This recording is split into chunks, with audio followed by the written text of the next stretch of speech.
ان اللہ اشتری من المؤمنین انفسہم واموالہم بان لہم الجنہ، بے شک اللہ تعالیٰ نے خرید لی ہیں مومنین کی جانیں اور مال جنت کے بدلے میں، یعنی بدلے میں میں جنت دوں گا، ہاں اپنی جان بھی مجھے بیچ دو، اپنا مال بھی مجھے بیچ دو، کس کے عوض؟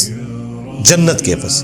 پہلے تو ہوتا ہی بارٹر سسٹم تھا نا، دودھ دے کے آپ گندم لیتے تھے، جن کے پاس گندم ہوتی تھی وہ گندم دے کے دودھ لے لیتے تھے، یعنی اشیاء کے بدلے اشیاء۔ یہ کرنسی والا سسٹم تو بعد میں شروع ہوا، اس زمانے میں بھی تھا، دینار درہم بھی تھے، لیکن بارٹر سسٹم بھی تھا۔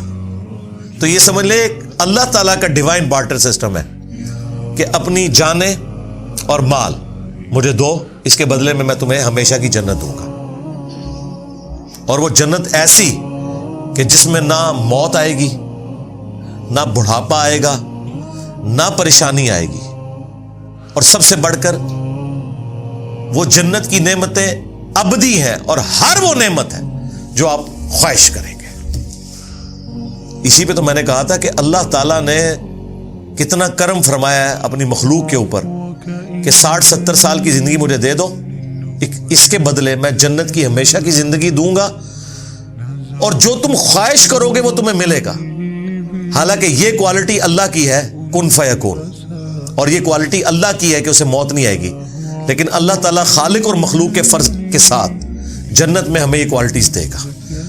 یہ وہ چیز ہے جو آپ کے دل میں اللہ سے محبت کا جذبہ پیدا کرتی ہے، ورنہ آپ جتنے اور کنسیپٹ رکھیں، الٹیمیٹلی اللہ کے ساتھ آپ کا ڈر کا رشتہ تو ڈیولپ ہوتا ہے، محبت کا نہیں ہوتا، کہ مجھے میری مرضی کے بغیر پیدا کر کے اتنی بڑی آزمائش میں ڈال دیا، اور پھر اتنا سخت حساب رکھا، اور الٹیمیٹلی جنت یا جہنم کا فیصلہ ہونے والا ہے، اتنی بڑی تکلیف میں مجھے کیوں ڈال دیا؟ تو ایسے خدا سے آپ ڈر تو سکتے ہیں، محبت نہیں کر سکتے۔ یہ تو تلوار اس نے لٹکا دی نا آپ کے اوپر کہ کر رہے ہیں مجبوراً۔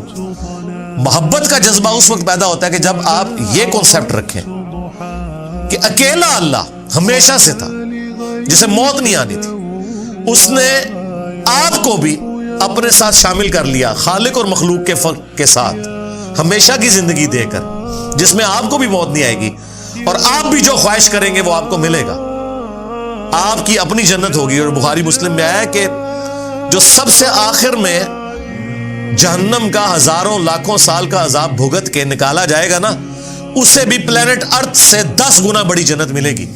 آپ تو 10 مرلے کے پلاٹ کو ترستے ہیں نا، سب سے آخری جو جنتی ہے نا، اور یہ آخری وہ ہے جس نے جہنم کا عذاب بھگت لیا لاکھوں سال کا، یہ آخری وہ نہیں ہے جو بغیر حساب و کتاب کے چلا جائے گا، اس کا تو آپ سوچ بھی نہیں سکتے اس کو کیا کچھ ملے گا، وہ تو ایلیٹ درجے کا مسلمان ہوگا نا۔ یہ وہ ہے جو اپنا عذاب بھگت کے جائے گا، اس کو بھی پلینٹ ارتھ سے 10 گنا بڑی جنت، جس کو فنا نہیں ہے، جو بخاری مسلم میں آیا کہ موت کو مینڈے کی شکل میں لا کے میدان محشر میں قتل کر دیا جائے گا۔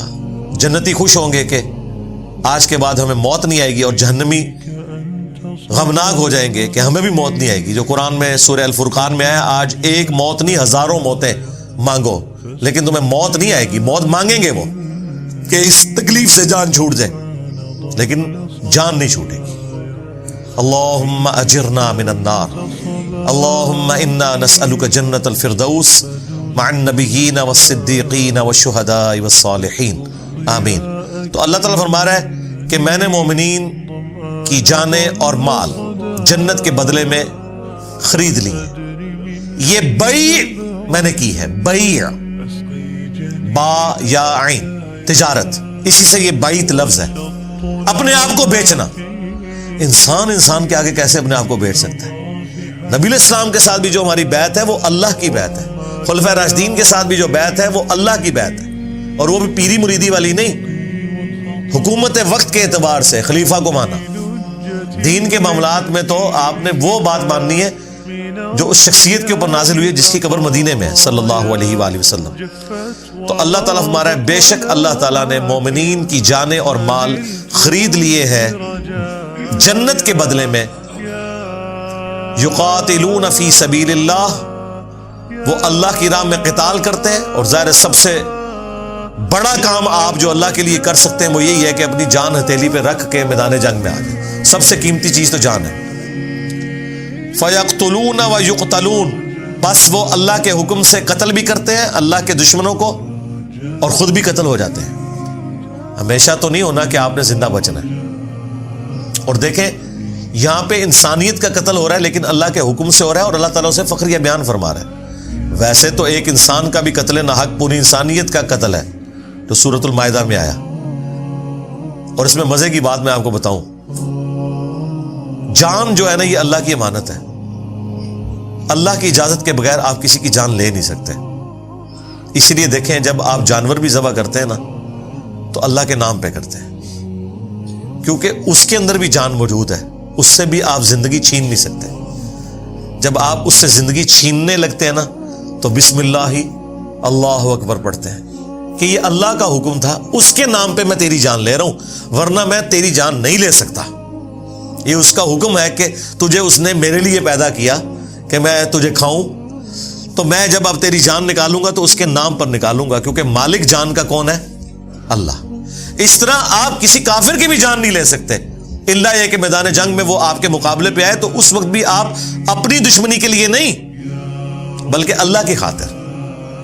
وہ جو سیدنا علی کا واقعہ ہے کہ جب وہ کافر کے سینے پہ چڑھ گئے تھے، اس نے تھوک دیا تو وہ اتر گئے، ان کا بھائی اب میرا غصہ اس میں شامل ہو گیا، بس وہ اسی چیز سے امپریس ہو کے مسلمان ہو گیا۔ دیکھیں جی جہنم کے دہانے پہ پہنچا ہوا بندہ، آخری ٹائم پہ اللہ نے اس کے لیے جنت کر دی۔ یہ ہے اللہ تعالیٰ کی ڈیسٹنی اور تقدیر، سبحان اللہ۔ تو اللہ تعالیٰ فرما رہے کہ اہل ایمان اللہ کی راہ میں قتال کرتے ہیں اور کافروں کو قتل بھی کرتے ہیں جہاں ضرورت ہے میدان جنگ میں، اور خود بھی قتل ہوتے ہیں۔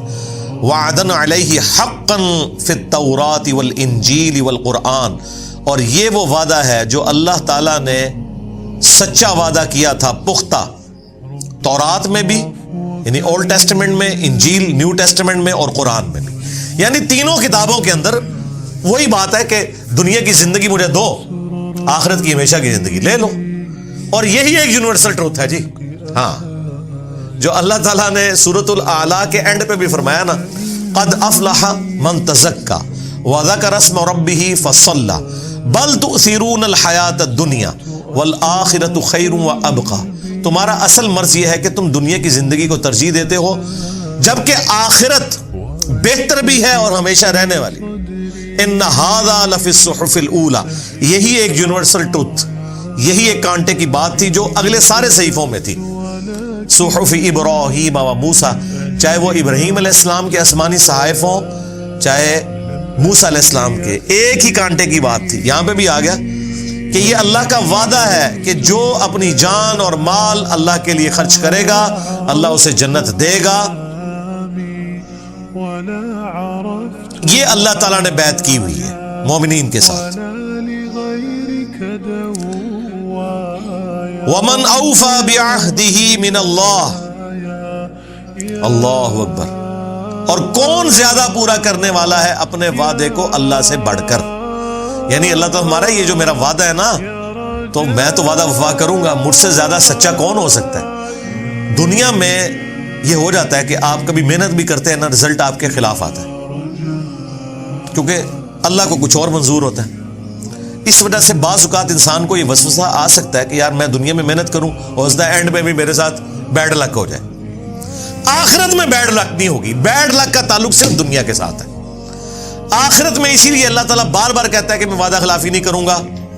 وعدہ خلافی یہاں بھی نہیں اس نے کی، اس نے پہلے ہی بتا دیا ہے وَلَنَبْلُوَنَّكُمْ بِشَيْءٍ مِّنَ الْخَوْفِ وَالْجُوعِ وَنَقْصٍ مِّنَ الْأَمْوَالِ وَالْأَنفُسِ وَالثَّمَرَاتِ، میں ضرور آزماؤں گا بھوک کے ذریعے، خوف کے ذریعے، جان اور مال میں نقص کے ذریعے۔ لیکن آخرت کی زندگی میں کوئی آزمائش نہیں ہے۔ دنیا میں جس نے وقت کے پیغمبر کو پہچانا، اس کی پیروی کی، تو آخرت میں کوئی بیڈ لک نہیں اس کے لیے، گڈ لک ہی ہے۔ اور وہی اللہ تعالیٰ کہتا ہے کہ اللہ سے بڑھ کر کون اپنے وعدے کو وفا کرنے والا ہے؟ مصفد بمسايا فاسكب